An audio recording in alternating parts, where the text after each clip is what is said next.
Orientalis. Oh, tajuk hebat-hebat. Baik, by definition, Orientalisme ni merujuk kepada orang barat yang mengkaji tentang tamadun, selok-belok agama Islam, termasuk Al-Quran, hadis, sirah, bahasa dan lain-lain. Dan dikatakan mereka ini aktif melakukannya selepas peperangan menguasai Sepanyol dan beberapa siri peperangan salib.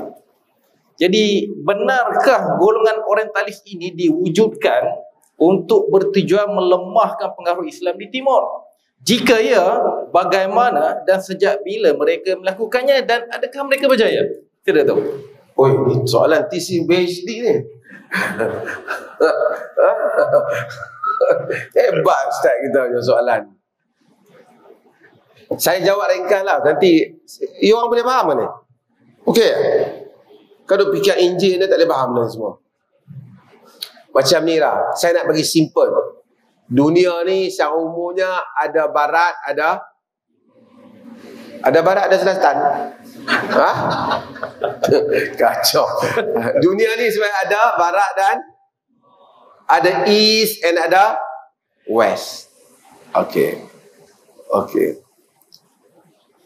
Dalam kebelakangan ni, oleh kerana kita dulu Islam kontrol dunia ni.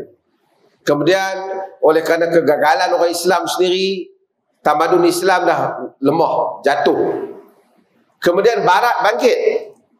Barat setelah mereka tadi denounce, mereka tolak daripada Kristian, mereka kembali kepada secularism atau liberalism, kan?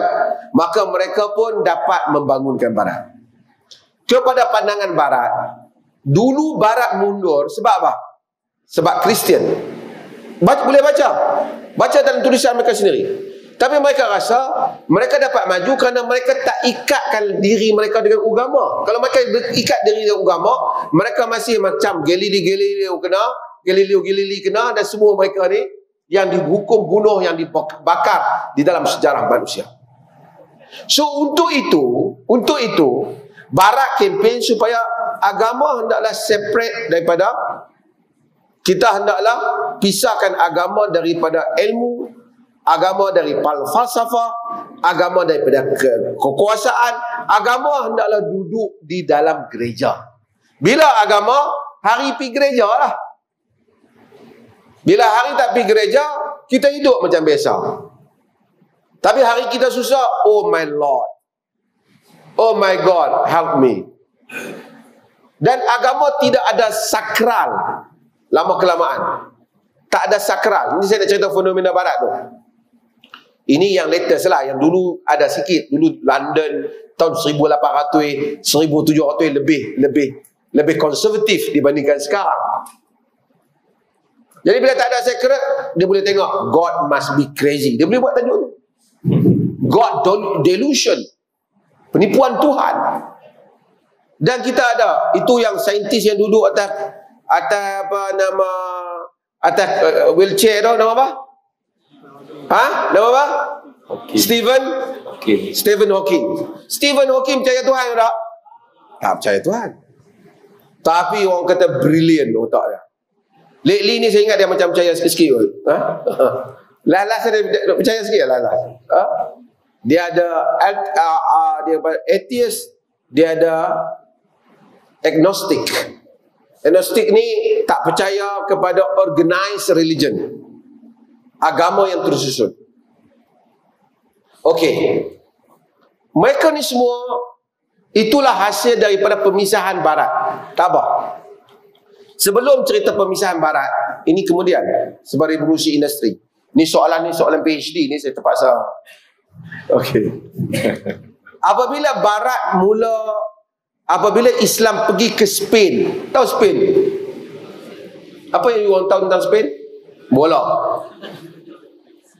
Apa nama pasukan bola dah? Apa nama dia punya ni? Kapten dah? Okey. Spain ni dulu Andalus. Islam melalui Abdul Rahman Dakhil daripada Bani Umayyah punya dinasti yang lari masuk ke sana. Apabila Abbasiyah telah mengambil Baghdad, mereka telah Islam punya grup orang Islam telah masuk ke Andalus. Spain. Di situ mula Barat berinteraksi dengan dunia Islam. Mula kenal dunia Islam. Barat dalam keadaan gelap, dark age, dalam masa yang gelap. Barat tak tahu ni sains-sains ni. Barat masih lagi karut-marut. Semua kepercayaan hantu, kepercayaan macam-macam, agama yang mengungkung mereka. Bila Islam datang, Islam bawa ilmu sains. Islam bawa, sebab tu dia pun ada al-al tu, alkohol, apa ya? Banyak al-al tu daripada Islam. Sebab hingga hari ni apabila orang nak ambil sijil, you pakai jubah. Itu part daripada Islam punya tradisi. Cuma gereja pada peringkat awal, mereka rasa macam pelik. Mereka rasa, anak-anak orang Kristian sendiri pergi ke sekolah Islam. Dan bila balik, mereka mula bercakap tentang sains. Gereja menganggap ilmu sains sebagai murtad. Masa itu, mereka halang orang belajar sains.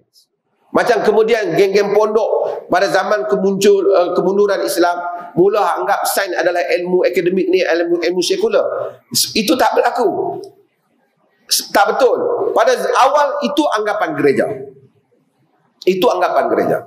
Cumanya apabila, dan mereka bunuh, mereka tangkap, mereka tak benarkan anak mereka pergi. Tapi lama kelamaan mereka mula deal mereka dengan dunia Islam. Mereka mula nak pergi belajar apa dia orang Arab ni. Bila nak belajar orang Arab, nak kena tengok agama orang Arab. Dan agama orang Arab dalam apa? Quran dan hadis dan penulisan buku orang Arab. Penulisan itu di dalam bahasa apa? Bahasa apa? Jawa. Bahasa apa? Dalam bahasa Arab. So, Orient ni di Latin, bahasa Latin. Orient, kita kata Orient, dan kita kata Occident, West, East and West lah, lebih kurang kan. You tahu saya cakap apa ni? Okay. So, asal orientalis tu dia pergi belajar bahasa tu dulu. Belajar bahasa Arab. Cuma bila dia belajar bahasa Arab, panjang saya nak cerita ni. Ustaz tanya saya. Bila dia belajar bahasa Arab, dia bukan saja kena tahu teks, dia mesti tahu konteks bahasa tu. Tapi kadang-kadang bila dia belajar, kita belajar bahasa English, you belajar bahasa English, tapi you tak faham konteks, dia tak boleh.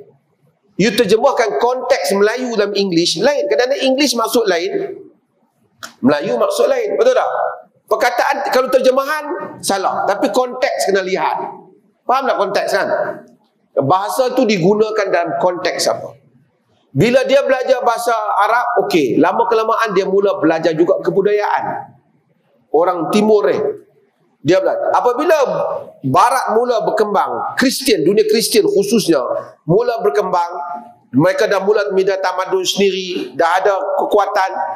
Mereka belajar ilmu-ilmu ni, kemudian mereka nak ilmu yang mereka belajar ni dipaham melalui cara mereka. Ada apa sebab? Nanti Ustaz pergi baca ni, Edward Said, satu orang tulis tentang ni. Siapa PhD buat ni? Saya engineering. Oh, okey. Minat tajuk tu kira hebat. Edward Said antara orang ni Kristian, Edward Said. Tapi dia tulis buku Orientalism. Dia cerita kesimpulan macam ni. Orang Barat ni dia ambil ilmu dia. Yang penting Orientalis ni, puak Barat ni yang belajar ilmu Timur. Bukan kebudayaan saja dalam konteks Islam, ilmu Islam lah. Belajar juga kebudayaan India, kebudayaan yang lain. Dan mereka mau ilmu tu hendaklah mengikut cara Barat. Pahaman Barat. Kalau dia baca Quran, dia mau Quran tu dipahami macam dia faham Bible, umpamanya. Sebab apa? Sebab dia penjajah. Dia rasa negara-negara timur ni negara tak maju. Ilmu dia apa-apa saja. So, dia nak hal. Lalu dia bila baca, dia jadi berkembang. Di kalangan mereka bagus. Mereka study Arbery umpamanya, study Quran, bagus. Di kalangan mereka tulis balik. Okey, saya buat contoh lah. Kalau dia tak terima Nabi Muhammad sebagai Nabi, sebagai Rasul, dia baca tentang Nabi pergi ke Gua Hira,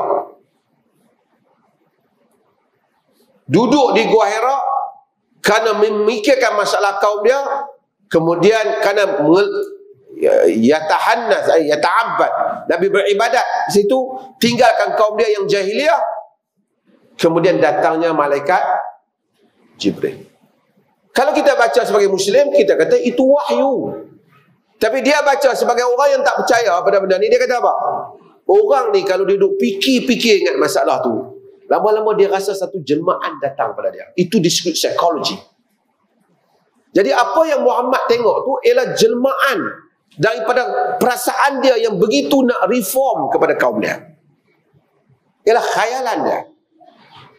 Dia baca bahan yang sama, tapi dia bagi tafsiran tu tafsiran dalam kerangka ilmu psikologi dia, bukan ilmu wahyu. Kerana tidak ada yang sakral di sisi dia. Faham tak? Sakral tahu? Tak ada benda yang suci. Kan? Panjang lah siap bahan ni. 3 jam lagi. Cukup mana dah? Okay, lama.